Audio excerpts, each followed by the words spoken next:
हम इस वीडियो में क्या क्या करेंगे। आज हम करने वाले हैं बेटा साइंस का कंप्लीट इंट्रोडक्शन। विद दैट हम करेंगे सेल का कंप्लीट इंट्रोडक्शन। साइंस क्या है, किसे कहते हैं साइंस, ठीक है। बायोलॉजी क्या होता है, केमिस्ट्री क्या होता है, फिजिक्स क्या होता है, तीनों को अलग अलग डिवाइड क्यों किया, क्या तीनों एक साथ नहीं चलती, अलग अलग चलती है।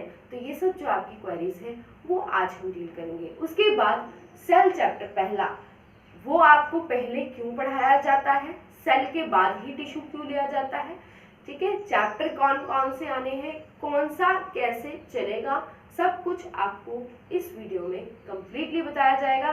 तो welcome to my channel Anton theology. चलिए शुरू करते हैं हमारी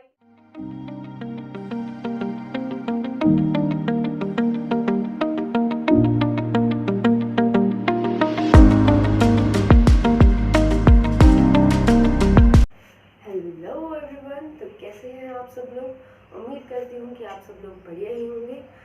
आप सभी का स्वागत है मेरे चैनल एंटॉन थियोलॉजी पर।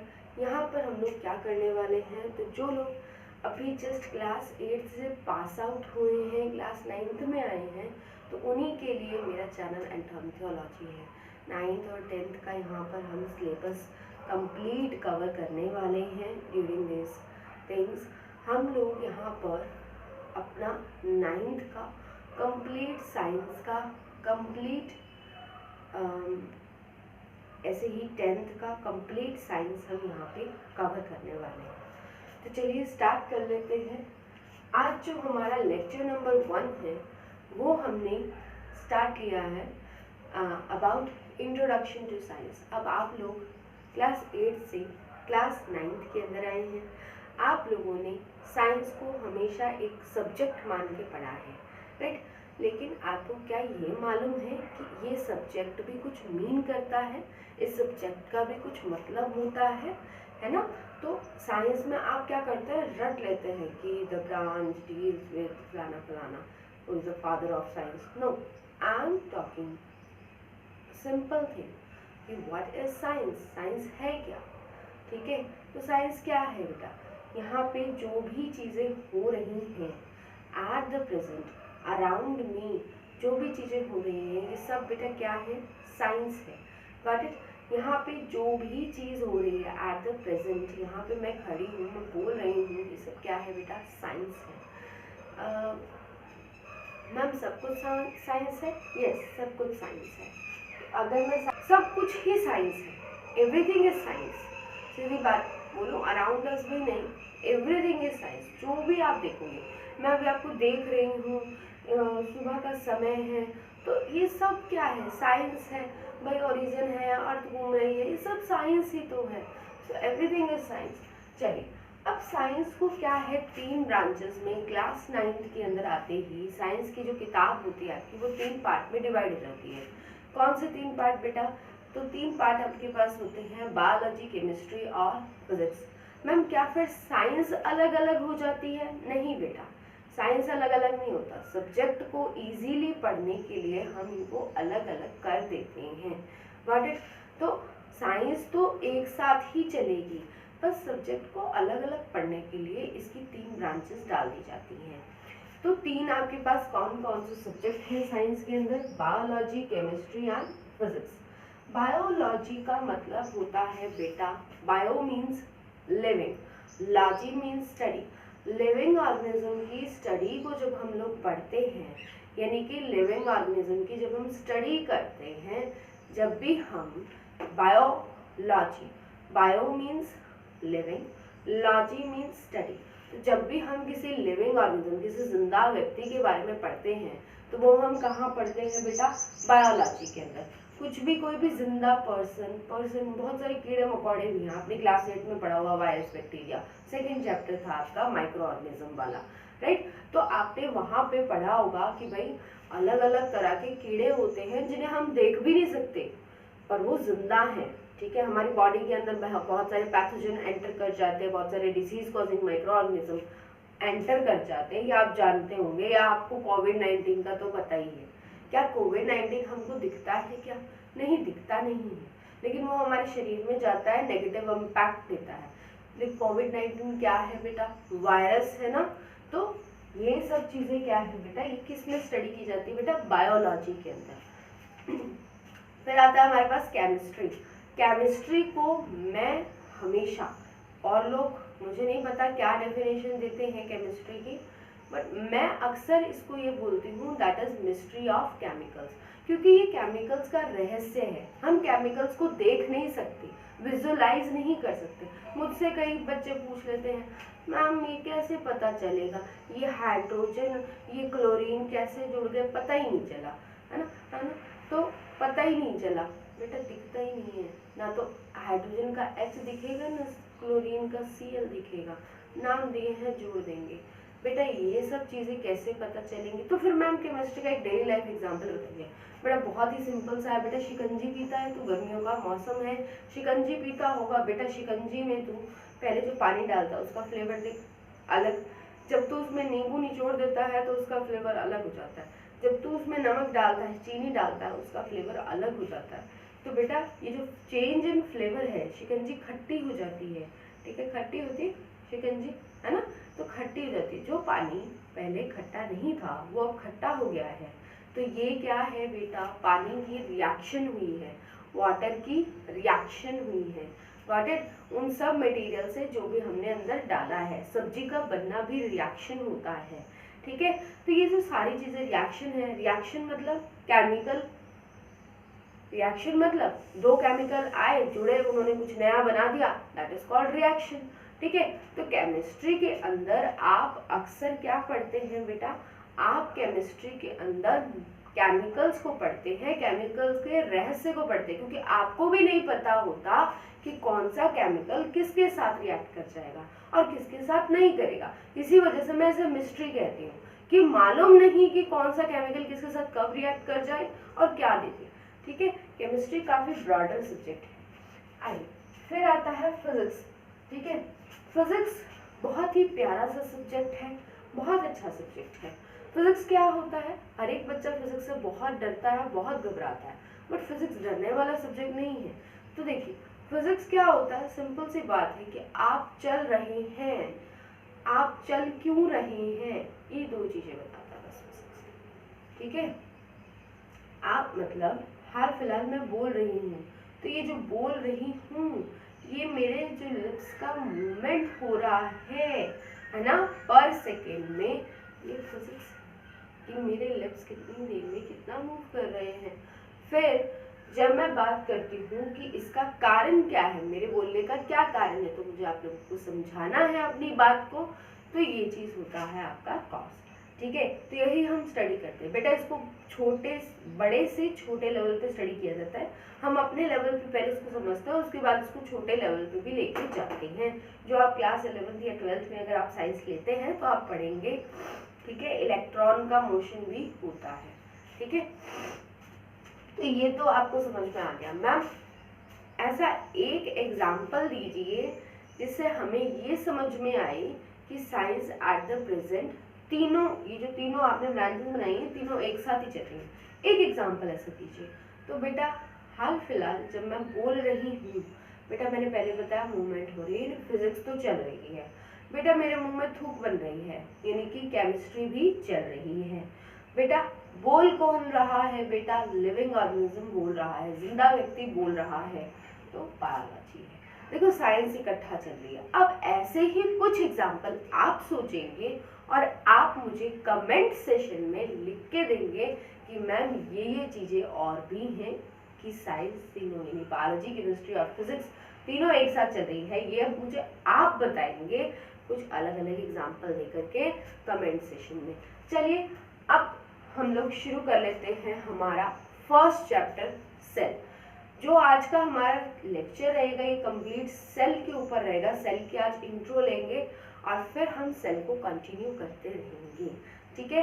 बायोलॉजी सबसे छोटा पार्ट है, 3 चैप्टर्स है आपके बायो के अंदर, उसके बाद आपके 4 चैप्टर केमिस्ट्री में एंड 5 चैप्टर इन फिजिक्स।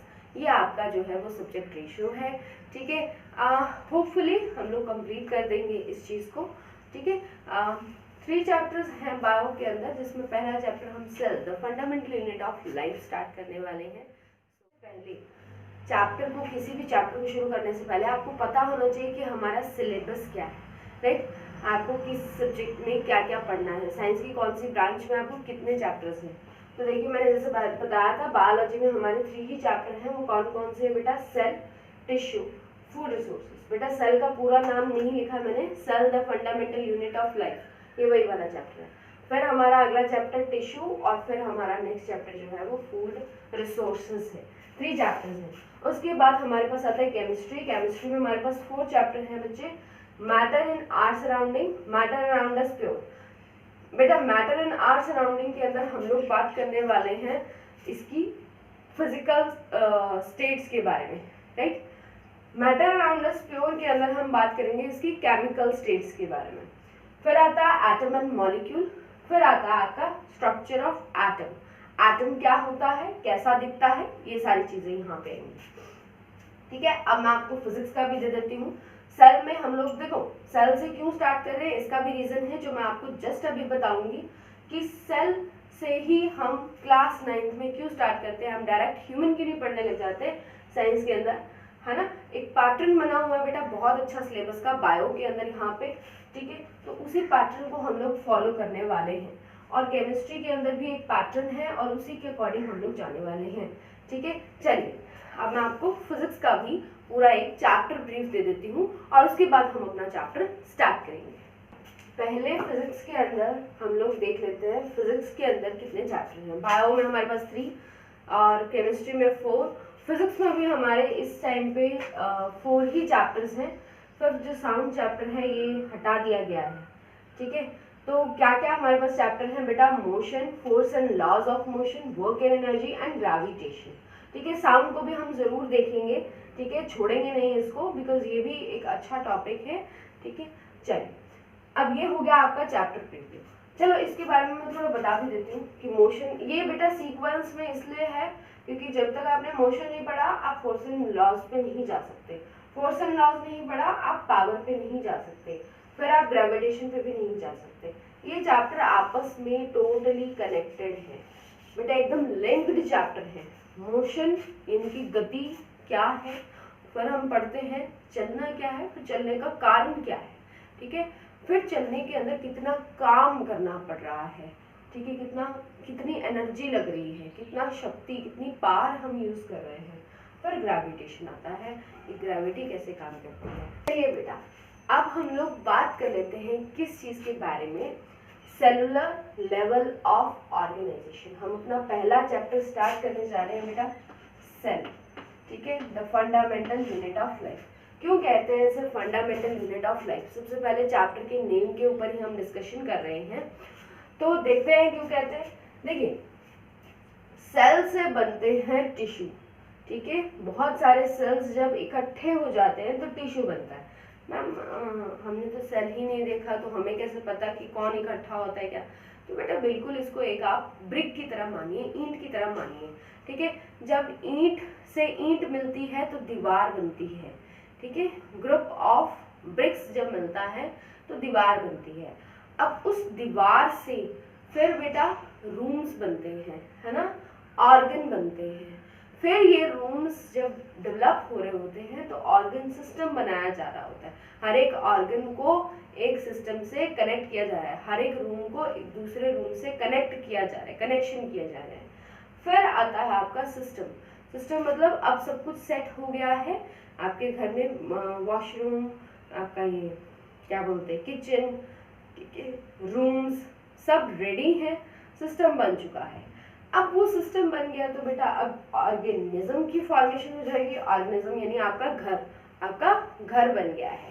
तो बेटा बिल्कुल ऐसे ही यहाँ पर भी होता है, सेल एक छोटी यूनिट है जिसके ग्रुप से टिश्यू बनता है। अधूरी डेफिनेशन है, पूरी करेंगे इसको, ठीक है, कि सेल के सिर्फ ग्रुप से टिश्यू नहीं बनता बेटा, बहुत सारी चीजें और भी मैटर करती हैं, बट हम कह देते हैं कि सेल के ग्रुप से टिश्यू बना, टिश्यू के ग्रुप से ऑर्गन, ऑर्गन के ग्रुप से ऑर्गन सिस्टम, ऑर्गन सिस्टम के ग्रुप से सिस्टम का डेवलपमेंट हुआ बेटा, डाइजेस्टिव सिस्टम, ये सब, और इसके बाद ऑर्गेनिज्म।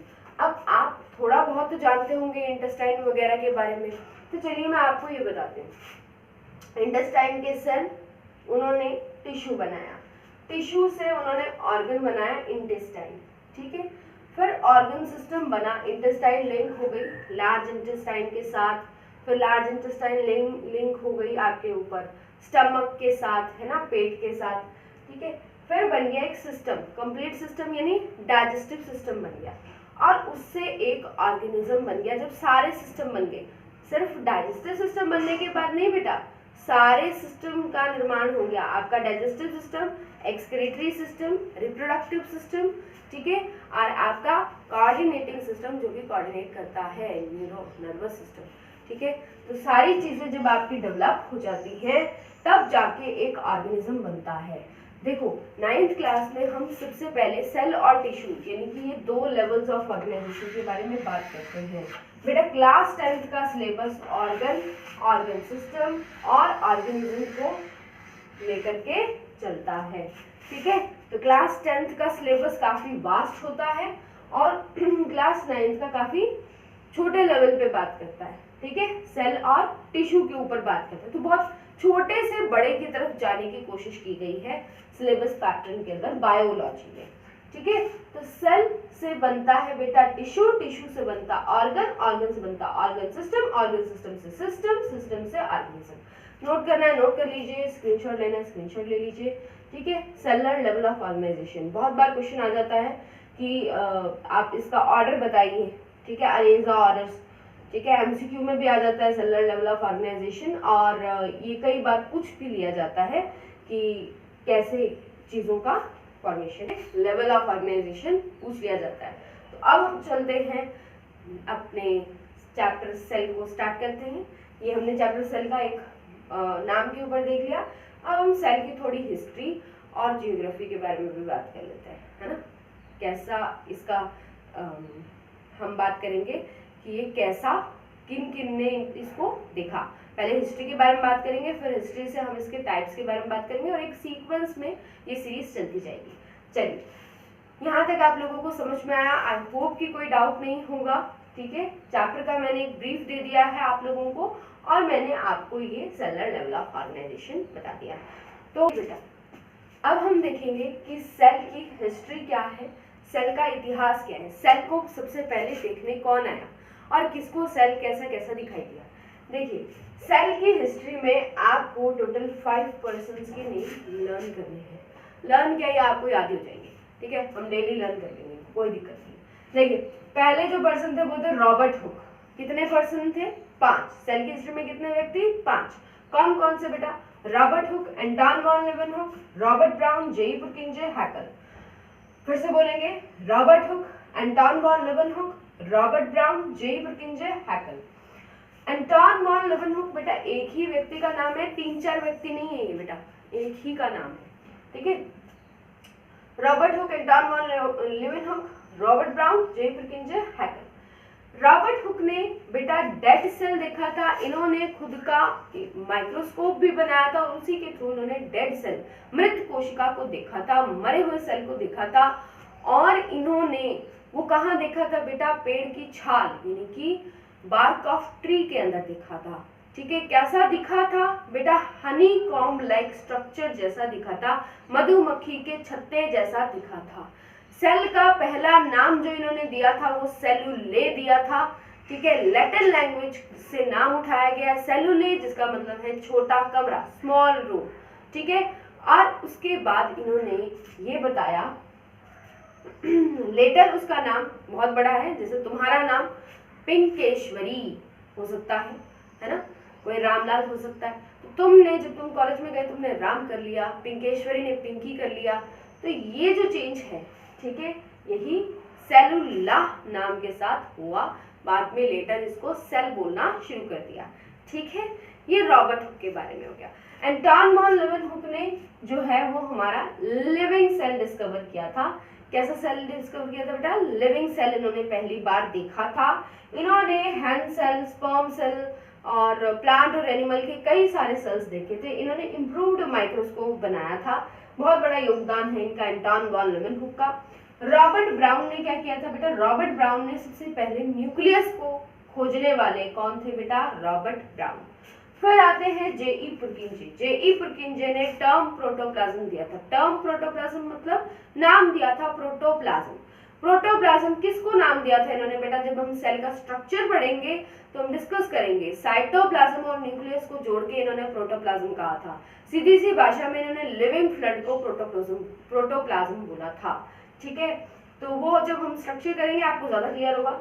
हैकल ने क्या किया था, हैकल ने एक न्यूक्लियस नाम की चीज होती है बेटा सेल के अंदर, उसके बारे में इन्होंने बताया था कि ये अच्छा ये स्टोरेज भी करता है हेरिडिटी कैरेक्टर की और ट्रांसफर भी करता है। अब हेरिडिटी कैरेक्टर क्या होते हैं ये सब हम चीजें न्यूक्लियस में पढ़ेंगे। ठीक है, आपको इतना ध्यान रखना है कि हैकल ने हेरिडिटी ऑफ न्यूक्लियस के बारे में बताया था। न्यूक्लियस की खोज रॉबर्ट ब्राउन ने करी थी। जेई पुरकिंजे ने टर्म प्रोटोप्लाज्म दी थी। इन्होंने जो है वो हमारा क्या लिविंग सेल डिस्कवर किया था और इम्प्रूव्ड माइक्रोस्कोप। इन्होंने डेड सेल के बारे में पढ़ाई की थी और यहाँ से सेलुलर वर्ड सेल भी आया था। सबसे पहले ये, फिर धीरे धीरे आगे आया था। अब फटाफट से मैं इसको नोट डाउन कर देती हूँ एक एक हिस्ट्री ईच पर्सन की, उसके बाद हम आगे चलेंगे। नोट डाउन कर लीजिए, स्क्रीनशॉट ले लीजिए इनका। अब हम लोग हिस्ट्री के बारे में देख लेते हैं। हिस्ट्री में हमने क्या कहा था, 5 पर्सन थे, रॉबर्ट हुक, एंटोन वॉन लेeuwenhoek, रॉबर्ट ब्राउन, जेई पुरकिंजे और हैकल। देखिए रॉबर्ट हुक ने डेड सेल डिस्कवर किया था। कौन सा सेल डिस्कवर किया था बेटा, डेड सेल डिस्कवर किया था। ठीक है, इन्होंने कौन सा डिस्कवर किया था बेटा, डेड सेल की डिस्कवरी करी थी, खोज करी थी।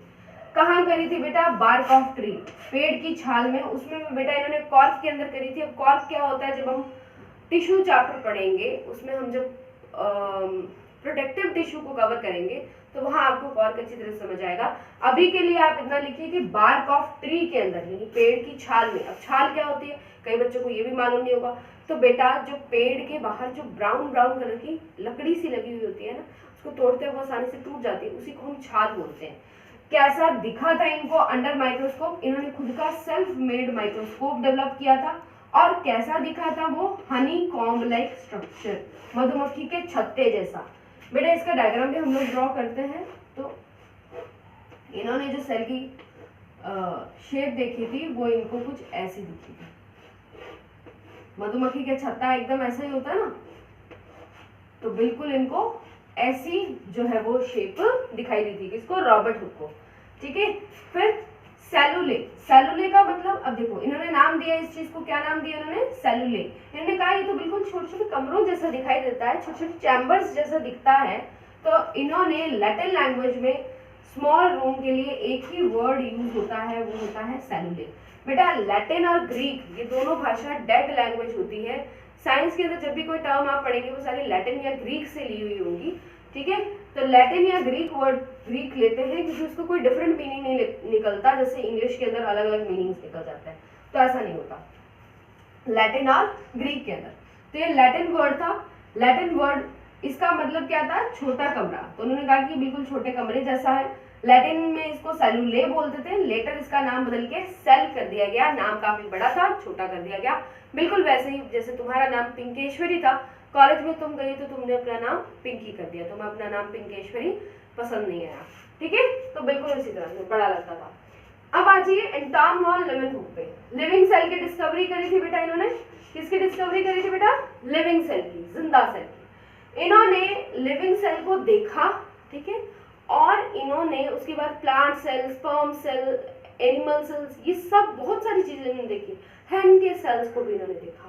ठीक है, फिर इम्प्रूव्ड माइक्रोस्कोप इन्होंने बनाया, जिसके लिए जाने जाते हैं। हर बार क्वेश्चन इनके इम्प्रूव्ड माइक्रोस्कोप से रिलेटेड आता है कि इम्प्रूव्ड माइक्रोस्कोप किसने बनाया था। तो बेटा कंप्लीट नेम लिखेंगे आप, एंटोन वॉन लेeuwenhoek। ठीक है, उसके बाद आ जाता है आपका रॉबर्ट ब्राउन। रॉबर्ट, ये हुक है बेटा, ये ब्राउन है बेटा। हुक है, ब्राउन है, ये हॉक है। ठीक है, हुक, हॉक, ब्राउन। ठीक है, इनका तो नाम ही चलो अलग है, लेकिन ये रॉबर्ट ब्राउन है बेटा। रॉबर्ट ब्राउन ने न्यूक्लियस की डिस्कवरी करी थी बेटा। कहाँ करी थी इन्होंने, प्लांट के अंदर करी थी। ठीक है, डिस्कवर किया था।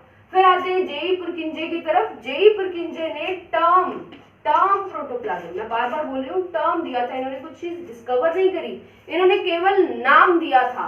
किसको नाम दिया था बेटा, न्यूक्लियस और साइटोप्लाज्म को इकट्ठा करके इन्होंने बोला था प्रोटोप्लाज्म। ठीक है, फिर आते हैं हैकल। ठीक है, हैकल जी जनाब जो थे, काफी इंपॉर्टेंट चीज ये बता के गए कि storage and transfer of heredity character nucleus में होता है, ये बात इन्होंने बताई थी। ठीक है, न्यूक्लियस के अंदर स्टोरेज और ट्रांसफर ऑफ हेरिडिटी कैरेक्टर होता है, ये बात है। अब हेरिडिटी कैरेक्टर क्या होता है बेटा, सीधी सी भाषा में बताती हूँ तो हेरिडिटी स्टडी है इनहेरिटेंस की। हेरिडिटी तो एक पढ़ाई है, किसकी? इनहेरिटेंस की। इनहेरिटेंस एक प्रोसेस है, प्रक्रिया है, जिसमें आपके कैरेक्टर आपके ऑफस्प्रिंग में, आपके बच्चों में जाएंगे। फॉर एग्जांपल आपके पेरेंट्स से जो कैरेक्टर आपके अंदर आए हैं दैट इज इनहेरिटेंस। वो किसके थ्रू आए हैं बेटा? इनहेरिटेंस के थ्रू आए हैं, और उसी की स्टडी को हम हेरिडिटी कहते हैं। जब बच्चा नया घर में पैदा होता है तो क्या करते हैं कि बुआ चाची आती है ना, वो बोलती है इसका नाक तो पापा जैसा है, इसकी आंखें तो मम्मी जैसी हैं, इसके गाल जो हैं वो तो दादाजी जैसे हैं, है ना, बाल जो हैं वो दादी जैसे हैं। तो ये जो चीजें हैं वो आपके अंदर जो आपके पेरेंटल कैरेक्टर्स आए हैं बेटा, उसी को हम इनहेरिटेंस बोलते हैं। किस प्रोसेस के थ्रू आए हैं बेटा? इनहेरिटेंस के थ्रू आए हैं, और उसी की पढ़ाई को बेटा हम हेरिडिटी कहते हैं। Am I clear? यहाँ तक मुझे लगता है कोई भी डाउट नहीं होगा आप लोगों को, ठीक है। अगर फिर भी कोई डाउट होता है तो बेटा आप कमेंट सेशन में लिख दीजिएगा, आई विल सॉल्व दैट, ठीक है। तो देखिए हिस्ट्री के बारे में आपको क्लियर होगा कि भाई Robert Hooke, Anton von Leeuwenhoek, Robert Brown, J Purkinje, Haeckel. Cell की सबसे पहले हमने कवर कर लिए है हिस्ट्री। अब हम कवर करेंगे सेल के टाइप्स के बारे में, ठीक है। तो चलिए अब हम देखते हैं टाइप ऑफ सेल्स, यानी कितने तरह के सेल होते हैं। बिल्कुल वैसा ही है, कितने तरह की ईंटें होती है, सीमेंट वाली ईंट या मिट्टी वाली ईंट, फलानी ईंट, या डायरेक्ट बोल तो कितने तरह के इंसान होते हैं, अलग अलग इंसान होते हैं ना भाई, किसी का शक्ल कैसी, किसी की शक्ल कैसी है, अलग अलग कीड़े मकोड़े भी होते हैं हमारे पास। तो बिल्कुल वैसे कितने तरह के सेल हैं बेटा, नंबर के आधार पर और न्यूक्लियस के आधार पर। नंबर के आधार पर बिल्कुल वैसे ही बेटा, इंट्रोवर्ट और एक्सट्रोवर्ट, मतलब ऐसे इंसान जो किसी से बना के रखेंगे, कम्युनिकेशन स्किल अच्छा है, एक्सट्रोवर्ट कहते हैं, मल्टी सेलुलर। ऐसे इंसान जो अपने आप में रहना पसंद करते हैं, अपना काम समय करना पसंद करते हैं, टीम वर्क पसंद नहीं करते, दोज आर इंट्रोवर्ट्स, ठीक है, दोज आर इंट्रोवर्ट्स। तो यूनिसेलुलर, ठीक है। तो बिल्कुल वैसे ही है, नंबर के आधार पर कि आप अकेले रहते हैं या आप ग्रुप ऑफ पीपल्स के साथ रहते हैं।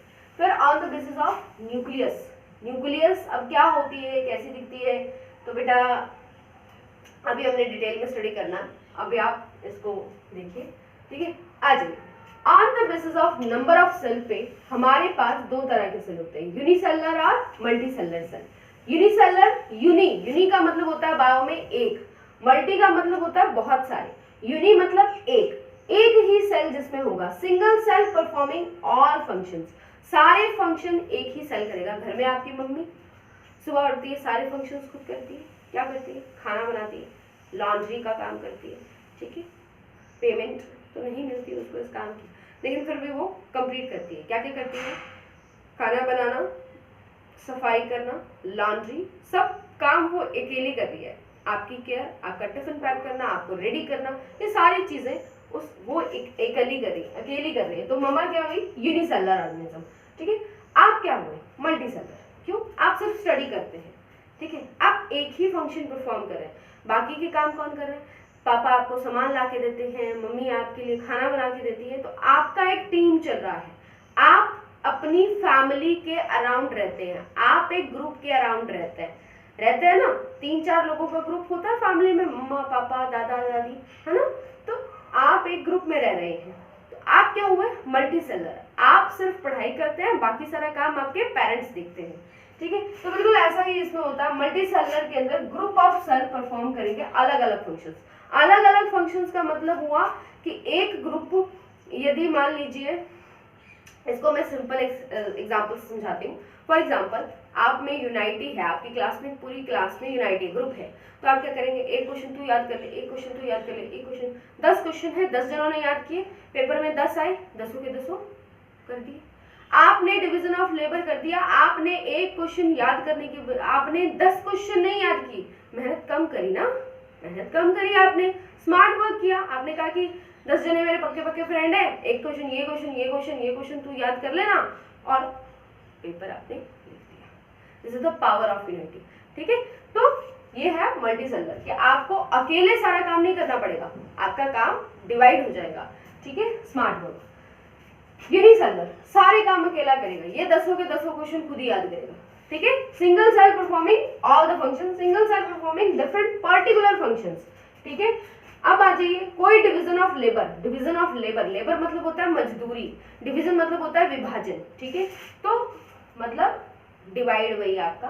ठीक है, तो लेबर यानी कि काम को जो मजदूरी है कोई उसका डिवीजन नहीं है, इसको सारी मजदूरी खुद ही करनी पड़ेगी। इसी कोई झाड़ू लगाना, इसी को पोछा लगाना है, इसी को बर्तन साफ करनी है, इसी को पढ़ना है, इसी को जॉब भी लगनी है, इसको सारा कुछ करना है।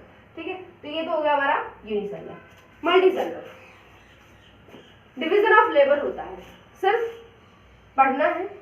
ठीक है, पिताजी जो सामान चाहिए वो ला के दे देते हैं, मम्मी खाना बना के दे देती है, झाड़ू पोछा मम्मी कर देती है, लॉन्ड्री मम्मी कर देती है, इसको सिर्फ पढ़ना है, इसको सिर्फ अपने ऊपर फोकस करना है। डिवीजन ऑफ लेबर है, काम का विभाजन हो गया। वही एक एक क्वेश्चन याद किया, स्मार्ट वर्क 10 नंबर वाला, तो मल्टीसेलर समझ में आया। एग्जांपल देखिए, प्लांट एंड एनिमल, और यहाँ पे अमीबा एंड पैरामीशियम। अमीबा की शक्ल आप जानते होंगे, आड़ी टेढ़ी सी होती है, क्लास 8 में आपने देखी होगी ये शक्ल, ऐसी सी। ठीक है, आप बनाते होते थे। ठीक है, तो ये है अमीबा। पैरामीशियम क्या होता है अभी आपको ड्रॉ करके दिखाई दिया जाएगा। ठीक है, अब आते हैं, देखिए ये तो हो गया नंबर के आधार पर। अब देखो इंट्रोवर्ट कौन हुआ, यूनिसेलर, अकेला रहता है, सारा काम खुद करता है। मल्टीसेलर कम्युनिकेशन स्किल अच्छे हैं, ग्रुप टीम वर्क में काम करता है, और डिवीजन ऑफ लेबर भी करता है। एक्सट्रोवर्ट। ठीक है, कितने नंबर ऑफ कितने पर्सन के साथ आप रह रहे हैं, अकेले रह रहे हैं तो आप यूनिसेलर, बहुत सारे लोगों के साथ रह रहे हैं तो मल्टीसेलर। डिवीजन ऑफ लेबर हो जाएगा आपका, यहाँ डिवीजन ऑफ लेबर नहीं होगा। सिंगल सेल सारे फंक्शन परफॉर्म करेगा, ग्रुप ऑफ सेल अलग अलग फंक्शन परफॉर्म करेंगे। अब आते हैं on the basis of nucleus. Nucleus के आधार पे बेटा दो तरह के आपके पास सेल होते हैं, प्रोकैरियोटिक सेल और यूकैरियोटिक सेल। ठीक है, इनके बारे में हल्की सी बात यहाँ पे करेंगे, डीपली स्टडी हम इनको बाद में करेंगे। ठीक है, कहते हैं कि न्यूक्लियस के आधार पर सेल कितने टाइप का होता है। अच्छा, एक क्वेश्चन बच्चों के दिमाग में आना चाहिए कि यूनिसेलर अगर कैपेबल है सब कुछ करने के, तो फिर मल्टीसेलर क्यों है, एडवांस कौन है, यूनिसेलर या फिर मल्टीसेलर। तो बेटा हार्ड वर्क अपनी जगह और स्मार्ट वर्क अपनी जगह, तो ऑब्वियसली मल्टीसेलर एडवांस होगा, क्योंकि डिवीजन ऑफ लेबर किया है उसने, सारा काम अकेला नहीं कर रहा, उसको पता है सारा काम मैं करूंगा तो किसी किसी चीज में इम्परफेक्ट होऊंगा, लेकिन परफेक्ट लोगों को लेके मैं काम करूंगा तो मेरा काम भी बढ़िया होगा, मैं ज्यादा समय तक टिकूंगा। ठीक है, तो मल्टीसेलर बेटा एडवांस होते हैं, यूनिसेलर प्रिमिटिव होते हैं। ठीक है, पहले पुराने जमाने वाले। आइए, on the basis of nucleus of the cell, nucleus के आधार पर सेल के दो टाइप होंगे, कौन कौन से बेटा, प्रोकैरियोट और यूकैरियोट। प्रोकैरियोट, प्रो का मतलब होता है बेटा प्रिमिटिव यानी पुराने जमाने का, कैरियोटिक वर्ड जो है वो कैरियन शब्द से लिया गया है जिसका मतलब होता है न्यूक्लियस। ठीक है, तो प्रिमिटिव न्यूक्लियस यानी पुराने जमाने का न्यूक्लियस, इसमें बेटा न्यूक्लियस इतना डेवलप नहीं होता, टूटा फूटा न्यूक्लियस मिलता है। कैसा न्यूक्लियस मिलता है, टूटा फूटा न्यूक्लियस मिलता है। ठीक है, यूकैरियोट, यूकैरियोट में बेटा वेल डेवलप्ड न्यूक्लियस होता है। कैसा न्यूक्लियस होता है बेटा, वेल डेवलप्ड, अच्छी तरह से बना हुआ न्यूक्लियस होता है, और यू का मतलब वेल डेवलप्ड, कैरियोट का मतलब न्यूक्लियस। ठीक है, प्रोकैरियोट साइज में बेटा छोटे होते हैं, small in size, small in size. ठीक है, ये जो होते हैं ये लार्ज इन साइज होते हैं एज कंपेयर टू अगर हम बात करें प्रोकैरियोट की। ठीक है, प्रोकैरियोट से ये थोड़े से बड़े होते हैं, इनके पास अपना खुद का, दोनों के पास अपना डीएनए होता है। इनका जो डीएनए होता है बेटा वो सर्कुलर डीएनए होता है। डीएनए मतलब डीऑक्सीराइबोन्यूक्लिक एसिड। क्या होता है बेटा, ऐसे करके धागा होता है जिसकी वजह से आपके कैरेक्टर्स जो हैं, आपके जीन्स जो हैं, इसके ऊपर ऐसे जीन लगे हुए होते हैं जो आगे प्रोजेनी के अंदर ट्रांसफर होते हैं। ठीक है, तो इसमें क्या मिलता है बेटा, सर्कुलर डीएनए मिलता है। ठीक है, डीपली पढ़ेंगे अपने, इसको चिंता नहीं करनी है, सब पढ़ना है। ठीक है, तो और इसमें जो है वो आपको डबल हेलिक्स डीएनए मिलता है। ठीक है, इसमें आपको सर्कुलर डीएनए मिलता है, इसमें आपको डबल हेलिक्स डीएनए मिलता है। बेटा डबल हेलिक्स इसको बोलते हैं, सर्कुलर बेटा होता ये भी डबल हेलिक्स ही है, लेकिन बंद हो जाता है, बस इसके दोनों एंड्स बंद होते हैं। ठीक है, सर्कल की फॉर्म में होता है, बनाई देते हैं सर्कल। ठीक है, तो थोड़ा ऐसे होता है। ऐसा होता है इसका डीएनए, और इसका डीएनए बेटा ऐसा होता है। ठीक है, ये डीएनए किसका है बेटा, इसका प्रोकैरियोट का। ठीक है, सर्कुलर डीएनए होता है, डबल हेलिक्स डीएनए होता है। राइबोसोम, इसमें 70S मिलते हैं, इसमें 80S मिलते हैं। बेटा वैसे तो करने की जरूरत नहीं है इतना डिटेल में, पर ठीक है। ठीक है, राइबोसोम यहाँ 70S मिलेंगे, वहाँ 80S मिलेंगे। क्या होते हैं ये सब हम डिटेल में स्टडी करने वाले हैं। ठीक है, सर्कुलर डीएनए होता है राइबोसोम, और ये लार्ज छोटे होते हैं साइज में, वो बड़े होते हैं। न्यूक्लियस यहाँ प्रिमिटिव होता है, वहाँ पे वेल डेवलप होता है। ठीक है, इसके प्रिमिटिव न्यूक्लियस को एक नाम भी दिया गया है, न्यूक्लियड। न्यूक्लियड नाम देते हैं इसको। ठीक है, क्या नाम देते हैं बेटा, न्यूक्लियड नाम देते हैं। अच्छा, अब हम यहाँ से मूव करते हैं हमारे टाइप ऑफ सेल। हमने किया नंबर्स के आधार पर, दो तरह के पाए थे, मल्टीसेलर, यूनिसेलर। न्यूक्लियस के आधार पे हमने दो तरह के किए, प्रोकैरियोट और यूकैरियोट। प्रोकैरियोट जिसमें पुरानी तरह की न्यूक्लियस होगी, यूकैरियोट जिसमें वेल डेवलप्ड न्यूक्लियस होगी। ठीक है, इतनी बात अपने को याद रखनी है। छोटे होंगे साइज में, वो बड़े होंगे साइज में। सर्कुलर डीएनए मिलेगा, डबल हेलिक्स डीएनए मिलेगा। यहाँ राइबोसोम 70S होंगे, वहाँ 80S करने की जरूरत नहीं है, 70S 80S। ठीक है, बस इतना याद रख लेना कि दोनों के राइबोसोम अलग अलग होते हैं, डिफरेंस अलग अलग होता है। अब हम, ठीक है, बस आप इतना याद रख लेना कि दोनों में डिफरेंस होता है। ठीक है, राइबोसोम वाला पार्ट आपको लर्न करने की जरूरत नहीं है। अब हम चलते हैं आगे। टाइप ऑफ सेल समझ में आ गया, हिस्ट्री समझ में आ गई। अब हम देखते हैं सेल के बारे में। आज का हमारा लास्ट टॉपिक है सेल का। आगे की क्लास हम कंटिन्यू करेंगे सेल के स्ट्रक्चर से। ठीक है, सेल कैसा दिखता है वहां से क्लास कंटिन्यू करेंगे। लास्ट टॉपिक है, देख लेते हैं सेल का शेप कैसा होता है, साइज कैसा होता है, वॉल्यूम और नंबर कैसा होता है। फिर आता है इसका स्ट्रक्चर, जो हम कंप्लीट डिटेल में, वो मैंने यहाँ ऐड नहीं किया, स्ट्रक्चर हम नेक्स्ट क्लास में करेंगे। ठीक है, सेल की शेप, सेल की शेप बेटा फिक्स्ड नहीं होती। ठीक है, सेल की शेप फिक्स नहीं होती, हर एक सेल की शेप अलग अलग होती है। फॉर एग्जांपल अगर हम एनिमल सेल की बात करें, प्लांट सेल की बात करें, शेप अलग है। ठीक है, हम हमारे एनिमल सेल के अंदर या आरबीसी की अगर बात करें, हमारी बॉडी के अंदर, ह्यूमन बॉडी के अंदर आरबीसी की बात करें, उसकी शेप अलग है, रेड ब्लड सेल है ना। डब्ल्यूबीसी की बात करें तो उसकी शेप अलग है। ठीक है, तो शेप अलग अलग होती है, शेप फिक्स नहीं होती। वो इलांगेटेड हो सकती है, पॉलीगोनल हो सकती है, डिस्कॉर्डल हो सकती है, एक्सेट्रा। इलांगेटेड का मतलब होता है ऐसे लंबी। ठीक है, पॉलीगोनल का मतलब होता है ऐसे कोई भी पॉलीगन आपको पता है जिसकी 3 से ज्यादा साइड्स हो, 3 या 3 से ज्यादा साइड्स हो, उन्हें हम पॉलीगोनल बोलते हैं। डिस्कॉइडल शेप एक आपको नहीं मिलेगी ऐसी, इसे हम डिस्कॉइडल शेप बोलते हैं। ठीक है, बच्चे कहेंगे मैम एक बड़ा एक छोटा होता है क्या इसमें? नहीं बेटा, ऐसा शेप होता है। ठीक है, इसे हम डिस्कॉइडल शेप बोलते हैं, जो आरबीसी की होती है। फिर कुछ सेल्स की फिक्स शेप भी होती है, जैसे आरबीसी की डिस्कॉइडल है, ये फिक्स है। ठीक है, जहाँ की डब्ल्यूबीसी की जो शेप है वो फिक्स नहीं होती। ठीक है, अमीबा जैसा होता है डब्ल्यूबीसी का शेप। ठीक है, तो वो उसकी शेप फिक्स नहीं है, इर्रेगुलर शेप है। ठीक है, तो ऐसा ही कुछ की रेगुलर होती है, कुछ की इर्रेगुलर होती है। रेगुलर में आपको दिखाया मैंने, आरबीसी डिस्कॉइडल शेप होता है। ट्रैकीड्स, वेसल्स इस शेप के, एलोंगेटेड शेप के होते हैं। ठीक है, अपने पास पॉलीगोनल सेल्स भी होते हैं। तो बहुत सारे अलग अलग तरह के अपने पास सेल हैं। नंबर हमने अभी देख लिया, नंबर के आधार पर यूनिसेलर और मल्टीसेलर। अभी जस्ट थोड़ी देर पहले हमने देखा था यूनिसेलर और मल्टीसेलर के बारे में। ठीक है, साइज बेटा हर एक सेल का साइज डिफर करता है। ठीक है, साइज वैरी करता है, वो बहुत छोटा भी हो सकता है, बहुत बड़ा भी हो सकता है। इसको हम बताते हैं आपको कि सबसे छोटा सेल कौन सा, सबसे बड़ा सेल कौन सा। ठीक है, सबसे बड़ा एग अगर आप देखेंगे तो वो ऑस्ट्रिच एग होता है। ठीक है, तो वो बहुत बड़ा है। ठीक है, और वो सिंगल आप एग जो होता है वो सिंगल सेल होता है। ठीक है, तो वो जो सिंगल सेल बना हुआ है एग, वो सबसे बड़ा है ऑस्ट्रिच का, एंड इट इज यूकैरियोटिक। ठीक है, यूकैरियोटिक सबसे बड़ा होता है। ठीक है, फिर हम देखेंगे कि प्रोकैरियोट्स में कौन से बड़े हैं, यूकैरियोट में कौन से बड़े हैं, ऐसे करके सबसे छोटा कौन सा। Depend on number not on volume. Size जो है वो सेल के नंबर पे डिपेंड करता है कि कितने नंबर ऑफ सेल हो, उसके अकॉर्डिंग उसका साइज डिसाइड होगा, रादर देन उसकी वॉल्यूम से कोई फर्क नहीं पड़ता। फॉर एग्जांपल इसका एक एग्जांपल देती हूँ कि हॉर्स की जो किडनी है और जो एक चूहे की किडनी है, ठीक है, दोनों का जो वॉल्यूम होता है वो सेम होता है, जबकि सेल का साइज अलग अलग होता है, ठीक है। लीवर का वॉल्यूम, बेटा सभी सेल की फिक्स्ड वॉल्यूम नहीं होती, अलग अलग वॉल्यूम्स होती है।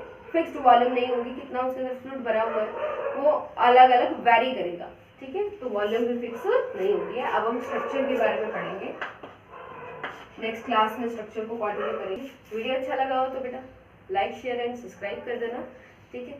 और हम अपनी नेक्स्ट क्लास में लेक्चर नंबर 2 जो हम ले रहे हैं वो हम लेंगे स्ट्रक्चर के ऊपर, ठीक है। कंप्लीट स्ट्रक्चर हम इसका स्टडी करेंगे लेक्चर नंबर 2 के अंदर होलसम, फिर एक एक स्ट्रक्चर को डिटेल में हम स्टडी करते चले जाएंगे।